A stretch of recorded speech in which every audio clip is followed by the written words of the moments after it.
नमस्कार, जय हिंद। स्वागत है आप सभी विद्यार्थियों का आपके अपने यूट्यूब प्लेटफॉर्म उदय एजुकेशन में। विद्यार्थियों से में बात करेंगे कक्षा 8 बोर्ड परीक्षा 2023 की दृष्टि से इम्पोर्टेंट आपके विज्ञान विषय के पेपर के बारे में, जो कि आपके आने वाले बोर्ड परीक्षा की दृष्टि से वेरी वेरी मोस्ट इम्पोर्टेंट रहेगा और आप सभी विद्यार्थियों के लिए पेपर वरदान साबित होने वाला है।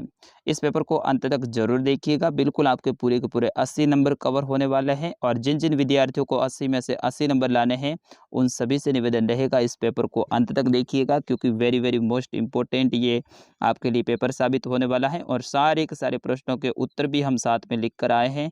जिन प्रश्नों के उत्तर आपको याद नहीं है तो यहाँ से आपको उत्तर भी याद हो जाएंगे, तो इसके लिए आपको वीडियो को अंत तक जरूर देखना पड़ेगा। विद्यार्थी इस पेपर को डाउनलोड करना है तो भी मैं बीच में बताने वाला हूँ कि कैसे डाउनलोड करना है, तो इसके लिए आप वीडियो को पूरा देखिएगा। और हाँ, हमारा एक और दूसरा चैनल है, उसको सब्सक्राइब नहीं किया तो उसको भी सब्सक्राइब कर लीजिएगा। उसका नाम है माजिसा एजुकेशन। उसके ऊपर भी आपके कक्षा 8 की तैयारी करवाई जाती है। चलिए, सबसे पहले यहाँ पे देखिए, आपको समय है वो 2.5 घंटे का दिया जाएगा और आपका पूर्णांक है वो 80 नंबर का रहेगा। यानी 80 में से 80 पूरे नंबर आपको विज्ञान में लाने हैं, तो इस पेपर को अंत तक देखना पड़ेगा। चलिए, सबसे पहला आपका खंड है वो है खंड अ। इसके अंतर्गत पहला प्रश्न देखिए, निम्नलिखित बहुविकल्पी प्रश्नों का सही उत्तर सामने स्थित कोष्टक में दीजिए। यानी अवसाद वाले आपके प्रश्न आने वाले हैं 15 और उसके उत्तर आपको देने हैं कोष्टक में। चलिए, पहला प्रश्न देखिए, खरीफ की फसल है, इनमें से आपको बताना है कि खरीफ की फसल कौन सी है। गेहूं, मटर, मक्का, चना। तो विद्यार्थियों, मक्का है ये आपके खरीफ की फसल है, बाकी गेहूं, मटर, चना ये सारी की सारी रबी की है। तो बिल्कुल ऑप्शन नंबर स रहेगा इसका सही उत्तर। चलिए, अगला प्रश्न है दूसरा कि मलेरिया रोग का वाहक है, यानी मलेरिया रोग है वो किसके कारण से होता है। तो मादा एनाफ्लेज मच्छर के काटने से होता है। तो ऑप्शन नंबर अ रहेगा इसका सही उत्तर। विद्यार्थी ध्यान रखना, मलेरिया रोग किसके कारण होता है। मादा एनाफ्लेज मच्छर के कारण। चलिए, अगला प्रश्न है संश्लेषित रेशा है, इनमें से आपको बताना है कि संश्लेषित रेशा कौन सा है। तो आपका नाइलॉन हो जाएगा। ऑप्शन नंबर ब रहेगा इसका सही उत्तर।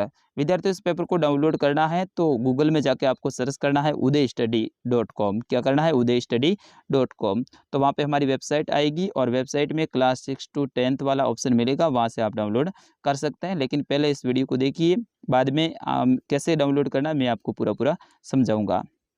अगला प्रश्न है कि निम्नलिखित में से किसको पीटकर चादरों में परिवर्तित किया जा सकता है। तो बिल्कुल चांदी होती है, उनको अपन जितना पीटेंगे वो पतली चादर के रूप में परिवर्तित हो जाएगी और उससे अपन तार वगैरह भी बना सकते हैं। तो चांदी हो जाएगा इसका सही उत्तर। चलिए, अगला 5वां देखिए, समाप्त होने वाले प्राकृतिक संसाधन है, इनमें से आपको बताना है कि समाप्त होने वाले प्राकृतिक संसाधन है वो कौन कौन से हैं। सूर्य का प्रकाश, वायु, जल, पेट्रोलियम। तो देखिए, सूर्य का प्रकाश है, आज अपन जितना यूज करेंगे उतना ही कल मिल जाएगा। वायु भी और जल भी। लेकिन पेट्रोलियम है ये समाप्त होने वाले हैं। प्राकृतिक संसाधनों की बात हो रही है, तो ऑप्शन नंबर द रहेगा इसका सही उत्तर। चलिए, अगला प्रश्न है प्रश्न संख्या आपका 6, वन उन्मूलन का कारण है। तो वन उन्मूलन का कारण क्या है, इसमें आपका उपयुक्त सभी हो जाएगा। कृषि के लिए वनों को काटना, ईंधन के लिए लकड़ी जलाना और दवा नल और भीषण सूखा, ये भी आपके वन उन्मूलन का कारण है। उन्मूलन का मतलब होता है वन नष्ट करना। चलिए, अगला प्रश्न है आंतरिक निषेचन होता है। आंतरिक निषेचन है वो मादा के शरीर में, मादा के शरीर के बाहर, नर के शरीर में या फिर नर के शरीर के बाहर। तो इसका सही आंसर क्या होगा, मादा के शरीर में। तो ऑप्शन नंबर अ रहेगा इसका सही उत्तर। चलिए, अगला प्रश्न है कि निम्नलिखित में से संकटपन्न वन्य जीव कौन से हैं। संकटपन्न का मतलब होता है ऐसे वन्य जीव जो कि विलुप्त होने की कगार पे हो या फिर समाप्त होने की कगार पे हो, तो उसे कहते हैं संकटापन्न कहते हैं। तो विद्यार्थियों, काले हिरण है वो लगातार इसकी संख्या कम हो रही है, तो संकटपन्न हो जाएंगे आपके काले हिरण। ऑप्शन नंबर स रहेगा इसका सही उत्तर। अगला प्रश्न देखिए विद्यार्थियों, नवा प्रश्न है कि मशीनों में बॉल बेरिंग का उपयोग किया जाता है। मशीनों के अंदर जो बॉल बेरिंग है उसका उपयोग कहाँ पे होता है विद्यार्थियों, किस कारण से होता है, किस काम के लिए होता है। घर्षण को कम करने के लिए, ऑप्शन ब है घर्षण को बढ़ाने के लिए, ऑप्शन स है क्षेत्रफल बढ़ाने के लिए और ऑप्शन द है दाब बढ़ाने के लिए। तो विद्यार्थियों, आपने पढ़ा होगा, इसका सही आंसर क्या होगा, घर्षण को कम करने के लिए बॉल बेरिंग का उपयोग किया जाता है। और ये प्रश्न आपके बोर्ड की परीक्षा में छपने वाला है, अच्छे से याद करके जाइएगा। चलिए, 10वां प्रश्न है कि निम्न में से किस वाग ध्वनि की आवृत्ति न्यूनतम होने की संभावना है। तो छोटे लड़के की, ठीक है ना। तो ऑप्शन नंबर ब रहेगा इसका सही उत्तर। बढ़ते हैं अगले प्रश्न की ओर। प्रश्न संख्या 11, विद्युत का सुचालक है यानी लाइट है वो किसके अंदर एक जगह से दूसरी जगह पे चले जाएगी। तो इसमें आपका ऑप्शन नंबर सर रहेगा लोहा। लोहे का एक सिरा है, यहाँ पे अगर अपन विद्युत का करंट जोड़ते हैं तो दूसरे सिरे यहाँ तक पहुँच जाएगा। बाकी लकड़ी में ऐसा नहीं होगा, प्लास्टिक में नहीं होगा। चलिए अगला प्रश्न है प्रश्न संख्या 12, कि जब कांच की सड़ को रेशम के कपड़े से रगड़ते हैं तो सड़ में क्या होता है। तो उसमें क्या होता है, धनावेशित हो जाता है और कपड़ा है ऋणावेशित हो जाता है, धन और ऋण आवेशित। चलिए अगला प्रश्न है प्रश्न संख्या 13। प्रश्न बहुत ज़्यादा है, सारे के उत्तर भी बताने हैं, तो मैं फटाफट बता रहा हूँ, नहीं तो वीडियो बहुत ज़्यादा लंबा हो जाएगा। भूकंप का आने का कारण क्या होता है। ईश्वर का प्रकोप, अतिवर्षा, पृथ्वी की प्लेटों में गतियां होना या फिर ग्रह की गति। तो भूकंप है वो पृथ्वी के अंदर क्या होती है विद्यार्थियों, कई सारी प्लेटें होती हैं और उन प्लेटों में क्या होता है अचानक से हलचल हो जाती है किसी कारणवश से, और जब हलचल होती है तो बाहर तक उसका कंपन उत्पन्न होता है और भूकंप आता है। तो ऑप्शन नंबर सर रहेगा पृथ्वी की प्लेटों की गतियों में कंपन होना। चलिए अगला प्रश्न है कि लाल ग्रह के नाम से कौन से ग्रह है वो जाना जाता है। तो लाल ग्रह है वो अपन मंगल को ही कहते हैं। तो ऑप्शन नंबर अ रहेगा इसका सही उत्तर। चलिए अगला प्रश्न है प्रश्न संख्या 15, रुधिर में ऑक्सीजन की वाहक क्षमता कम करने वाली गैस कौन सी है। तो वो कार्बन डाइऑक्साइड है विद्यार्थियों। रुधिर के अंदर ऑक्सीजन की जो क्षमता उसको कम कौन करती है, कार्बन डाइऑक्साइड करती है। चलिए बढ़ते हैं दूसरे प्रश्न की ओर। अब आ रहा आपका दूसरा प्रश्न, वेरी वेरी मोस्ट इंपॉर्टेंट है, जो कि आपको खाली जगह से संबंधित है। तो यहाँ पे देखिए, उचित शब्द साट कर रिक्त स्थान की पूर्ति कीजिए। ऊपर शब्द दे रखे हैं, इन्हीं में से आपको रिक्त स्थान की यानी खाली जगह की पूर्ति करनी है। देखिए इसमें पहला देखिए, फलीदार पौधों की जड़ों में राइबोबिजियम पाए जाते हैं। तो इसमें आपका ये वाला हो जाएगा राइजोबियम पाए जाते हैं। दूसरा देखिए, टाइफाइड बैक्टीरिया के द्वारा फैलता है। तो यहाँ पे इसका आपका बैक्टीरिया लेना है, यहाँ से देखिए ये बैक्टीरिया हो गया। तीसरा देखिए, थर्मोसेटिंग प्लास्टिक का उदाहरण बेकेलाइट होता है, ठीक है ना। तो इसमें आपका बेकेलाइट हो जाएगा। धातुएं ऑक्सीजन से क्रिया कर धात्विक ऑक्साइड बनाती हैं, बिल्कुल धात्विक ऑक्साइड हो जाएगा। यहाँ पे देखिए दे रखा है। पांचवा है पेट्रोलियम जीवाश्म ईंधन है। छठा है प्रवासी पक्षी सुदूर क्षेत्रों से मौसम परिवर्तन के कारण पलायन करते हैं। जैसे कि अपने यहाँ पे कुर्जा आती है, मौसम के अनुसार आती है। बारिश का मौसम जब जाता है और सर्दी का मौसम जब लगने लगता है तो उस समय पे यहाँ पे प्रवासी पक्षी कुर्जा आती है, तो वो मौसम के अनुसार परिवर्तन करती है, पलायन करते हैं। अगला देखिए, टेड पोल का वयस्क में रूपांतरण कायांतरण कहलाता है, ठीक है ना। ये वेरी वेरी मोस्ट इंपॉर्टेंट है विद्यार्थियों। टेड पोल का वयस्क में रूपांतरण करते हैं, उसे अपन क्या कहते हैं, कायांतरण कहते हैं, ठीक है ना। इसका आप ध्यान रखना, ये मोस्ट इंपॉर्टेंट है।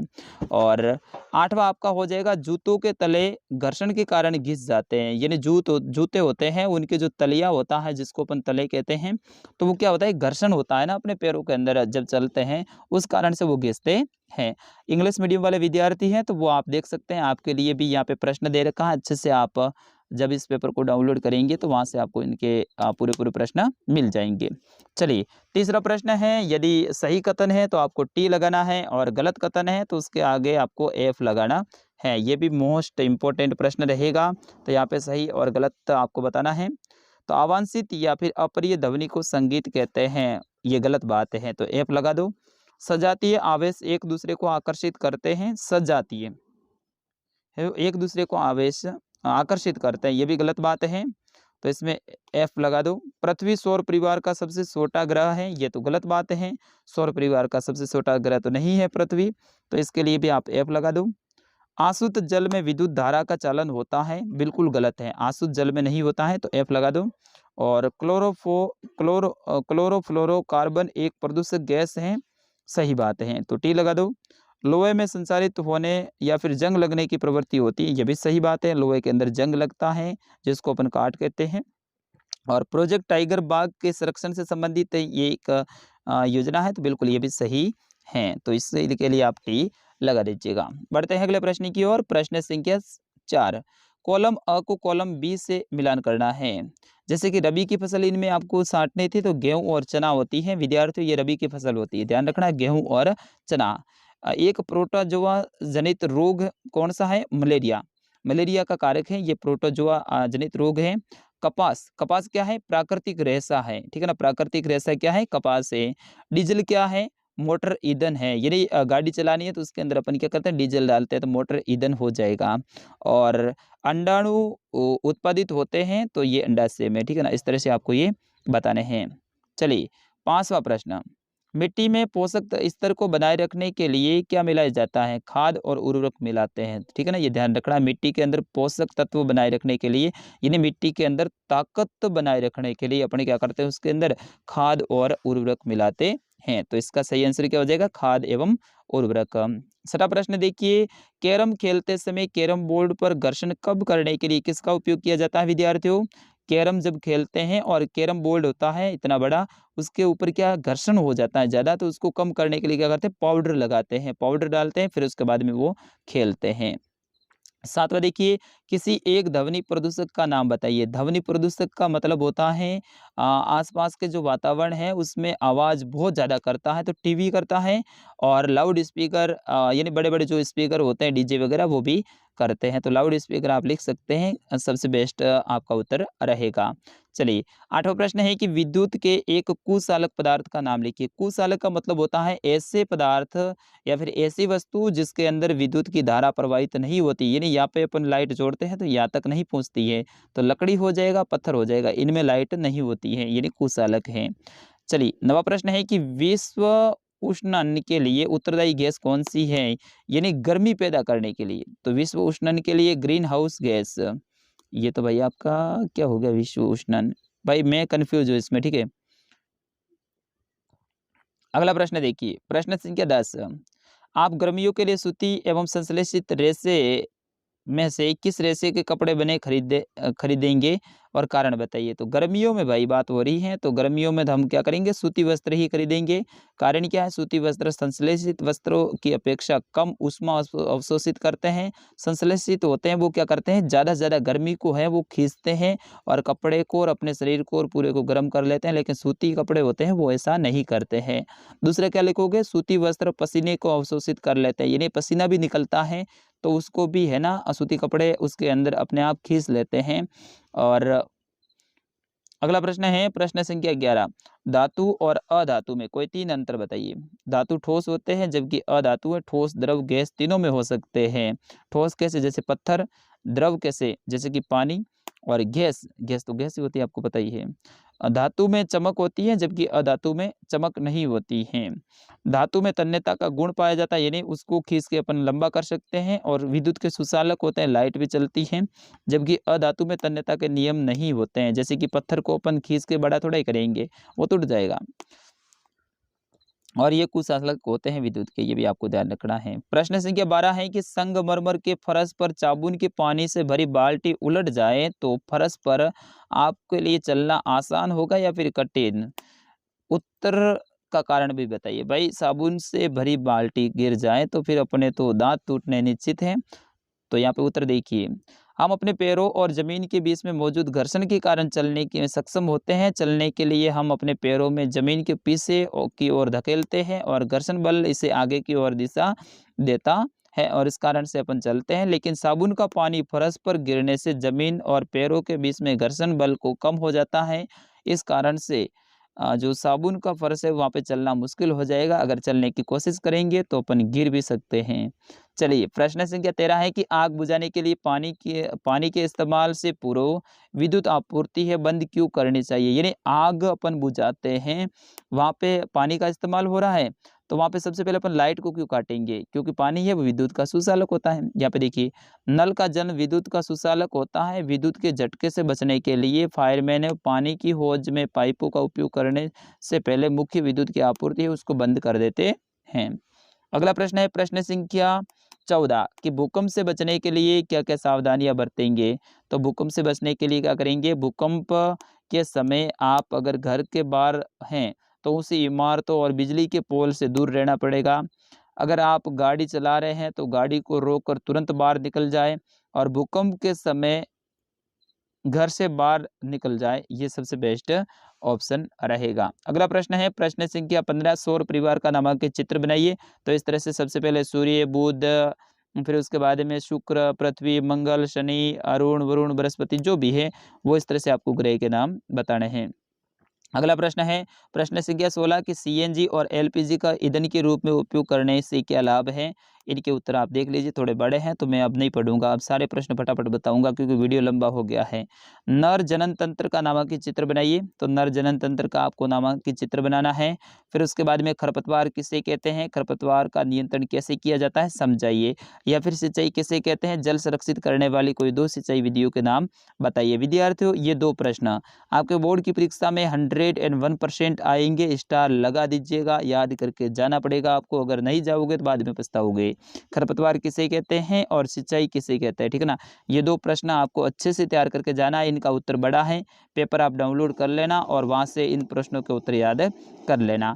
अगला प्रश्न है कि वनो उन्मूलन का अर्थ बताइए और इसके कारणों का उल्लेख कीजिए। या फिर रेड दाता पुस्तक क्या है, किन्हीं दो संकटपन जंतुओं के नाम लिखिए। ये भी दोनों ही वेरी वेरी मोस्ट इंपॉर्टेंट प्रश्न रहेगा, ये भी आपके बोर्ड की परीक्षा में पक्का सपने वाला है, मुझे गारंटी के साथ में पूरा विश्वास है। तो बिल्कुल इन प्रश्नों को भी आप अच्छे से याद करके जाइएगा। और अगला प्रश्न है कि मच्छर अपने पंखों को 500 कंपन प्रति सेकंड की औसत दर से कंपित ध्वनि उत्पन्न करता है, तो कंपन की आवृत्ति और आवर्तकाल दोनों ही आपको ज्ञात करना है। या फिर निम्नलिखित वाद्य यंत्रों के किस भाग में ध्वनि उत्पन्न होती है, उस भाग का नाम लिखिए, ठीक है ना। तो ये प्रश्न आपके 20वां रहेगा। और 21वां अंतिम प्रश्न ये है कि जल प्रदूषण को नियंत्रित करने के 4 उपाय बताइए। या फिर वायु प्रदूषण से क्या आशय है, वायु प्रदूषण के हानिकारक प्रभावों का उल्लेख कीजिए। ये दोनों प्रश्न भी वेरी वेरी मोस्ट इंपॉर्टेंट है, इनको भी अच्छे से याद कर लीजिएगा, आपके बोर्ड परीक्षा में पक्के आने वाले प्रश्न हैं। तो विद्यार्थियों ये था कक्षा 8 का आपके विज्ञान विषय का पेपर।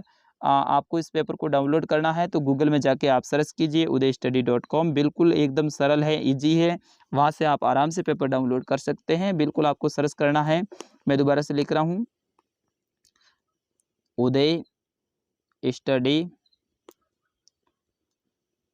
ये यू है, ठीक है ना, स्टडी, फिर उसके बाद में .com। जैसे आप सर्च करेंगे तो खूब सारे राजस्थान जीके वगैरह ऑप्शन मिल जाएगा, वहाँ पे मिलेगा क्लास 6 to 10th, ऐसा एक थंबनेल फोटो बना हुआ होगा, उसके ऊपर क्लास 6 to 10th लिखा होगा मॉडल पेपर, उसके ऊपर सीधा सा आपको क्लिक करना है। जैसे उसके ऊपर करेंगे तो ये पेपर आ जाएगा क्लास 8 साइंस पेपर, तो उसके ऊपर क्लिक करना है, वहाँ पे डाउनलोड करें का एक ऑप्शन आएगा। जैसे डाउनलोड करें के ऊपर आप क्लिक करेंगे तो पूरा का पूरा पेपर आपके फ़ोन में सेव हो जाएगा, डाउनलोड हो जाएगा, फिर आराम से उत्तर सहित इस पेपर को आप पढ़ लीजिएगा। अब अपना नाम, अपने विद्यालय का नाम, अपने ज़िले का नाम है वीडियो के कमेंट बॉक्स में लिख दीजिएगा। मैंने आपके लिए इतनी सारी मेहनत की है तो मेरे लिए आप लाइक और चैनल को सब्सक्राइब जरूर कर देंगे और इस वीडियो को कम से कम आपके 5 फ्रेंड को आगे शेयर करेंगे। तो मिलते हैं अगले वीडियो में, तब तक के लिए नमस्कार, जय हिंद।